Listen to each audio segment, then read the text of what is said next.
Halo, Assalamualaikum semuanya. Perkenalkan, nama saya Ayu Septiani, NIM 2018143207 dari kelas F semester 4, mata kuliah Media Pembelajaran Inovatif PGSD. Dosen pengampu, Ibu Putri Dewi Nurhasanah, Magister Pendidikan, Program Studi Pendidikan Guru Sekolah Dasar, Fakultas Keguruan dan Ilmu Pendidikan Universitas PGRI Palembang. Baiklah, di sini saya membuat media pembelajaran berbasis multimedia untuk memenuhi tugas akhir semester dalam mata kuliah Media Pembelajaran Inovatif PGSD. Di sini saya akan mengambil materi dari kelas 6 SD, tema 1, Selamatkan Makhluk Hidup, subtema 3, Ayo Selamatkan Hewan dan Tumbuhan. Muatan mata pelajaran yang saya ambil, yang pertama, Ilmu Pengetahuan Sosial yang akan membahas tentang negara-negara ASEAN, dan yang kedua, Ilmu Pengetahuan Alam yang akan membahas tentang perkembangbiakan tumbuhan dan hewan. Negara-negara ASEAN. ASEAN merupakan sebuah organisasi internasional menjadi tempat bernaung negara-negara yang terletak di wilayah Asia Tenggara. Kawasan Asia Tenggara merupakan wilayah yang luas perairannya lebih besar dibandingkan dengan luas daratan. Keputusan-keputusan terkait permasalahan kelautan banyak dibahas oleh sebagian besar negara-negara ASEAN.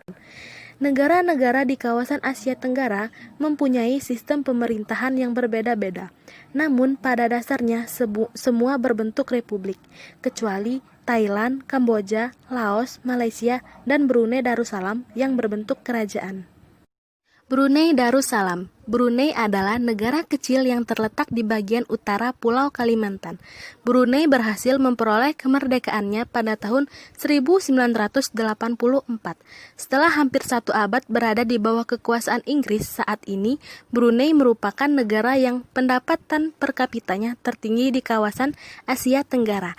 Sistem pemerintahan Brunei berbentuk kesultanan Islam yang dipimpin oleh seorang sultan. Kamboja. Luas wilayah Kamboja tidak besar. Wilayah Angkor merupakan pusat pemerintahan Khmer. Kekaisaran ini menguasai sebagian besar daratan utama Asia Tenggara di abad ke-9 sampai dengan abad ke-23. Bangunan peninggalan Kekaisaran Khmer yang sangat terkenal adalah Candi Angkor, yang juga dijadikan lambang di bendera negara Kamboja. Indonesia. Indonesia merupakan negara dengan luas wilayah terbesar di Asia Tenggara. Negara kepulauan ini memiliki kurang lebih 17.000 pulau. Fakta geografis ini membuat warga negara Indonesia terdiri atas berbagai suku, agama, dan budaya. Ada ratusan suku serta ratusan dialek di seluruh wilayah Indonesia. Laos. Nenek moyang penduduk Laos berasal dari Cina Selatan. Pada tahun 1353, penduduk Laos dipimpin oleh Pangon, yang menyebut wilayah yang dipimpinnya sebagai Kerajaan Sejuta Gajah. Kerajaan besar ini bertahan hingga tahun 1700-an sampai akhirnya terpecah belah. Sekitar tahun 1800, sebagian besar Laos dikuasai oleh Siam.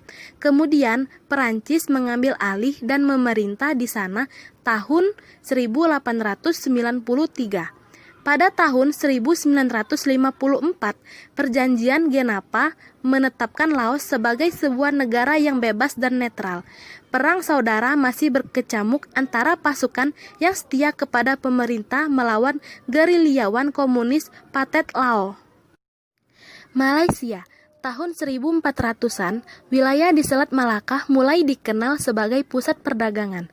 Sejak saat itu, wilayah tersebut menjadi daerah yang diperebutkan. Tahun 1511, Portugis berhasil menguasai Malaka. Tahun 1641, Belanda mengambil alih.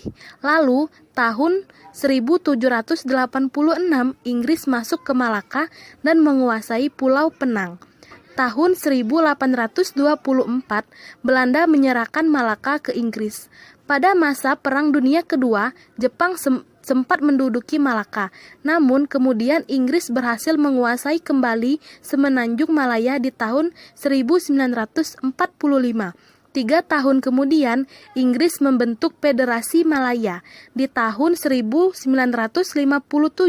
Federasi Malaya berhasil mendapatkan kemerdekaannya. Inggris juga menyerahkan Penang dan Malaka. Filipina. Nama Filipina berasal dari Philip II, Raja Spanyol di abad 16 saat Filipina dikuasai Spanyol. Pada tahun 1898, Spanyol menyerahkan kekuasaan atas Filipina ke Amerika Serikat setelah Perang Spanyol-Amerika. Di tahun 1935, Filipina sudah memiliki pemerintahan sendiri. Namun, kemerdekaan mereka tertunda oleh Perang Dunia II dan serangan dari tentara Jepang. Hingga akhirnya, tentara Amerika Serikat berhasil membebaskan Filipina pada tahun 1944 sampai 1945. Negara Republik Filipina diproklamasikan pada tanggal 4 Juli 1946 yang dikenal sebagai Hari Republik. Myanmar. Tahun 1948, Myanmar menjadi negara merdeka yang menganut sistem demokrasi parlementer. Perdana Menteri pertama bernama UNU. Tahun 1958, pihak militer yang dipimpin oleh Jenderal Yoon Ne Win menjatuhkan UNU. Mereka mengambil alih kekuasaan negara. Sejak saat itu, Myanmar menganut sistem satu partai politik dan meninggalkan sistem demokrasi parlementer. Singapura. Singapura adalah wilayah terkecil di wilayah Asia Tenggara. Jumlah penduduknya paling sedikit. Namun, Singapura dapat menjadi negara yang paling maju. Hal ini tidak lepas dari peran Lee Kuan Yew, pendiri dan Perdana Menteri pertama Singapura. Ia memegang jabatan Perdana Menteri selama 7 periode berturut-turut. Thailand. Thailand adalah satu-satunya negara di Asia Tenggara yang tidak pernah dijajah. Dahulu dikenal sebagai Siam. Thailand sendiri memiliki arti tanah kebebasan. Sejak 1932, Thailand menganut sistem monarki konstitusional yang dipimpin oleh seorang raja. Raja kemudian memilih Perdana Menteri dari anggota Dewan Perwakilan. Thailand mulai dihuni oleh manusia diperkirakan pada 2000 tahun sebelum Masehi. Hal ini diperkuat dengan ditemukannya situs arkeologi di Ben Chiang. Vietnam. Vietnam merupakan sebuah negara sosialis yang dipimpin oleh Partai Komunis Vietnam. Presiden merupakan kepala negara yang sekaligus menjadi pemimpin militer. Perdana Menteri dipilih untuk menjalankan pemerintahan. Penduduk awal Vietnam berasal dari lembah Sungai Merah sekitar 5.000 tahun yang lalu. Mereka bertahan sampai sekitar 207 sebelum Masehi. Mereka ditaklukkan oleh seseorang pemimpin Cina yang membentuk kerajaan bernama Nam Piet. Perkembangbiakan hewan.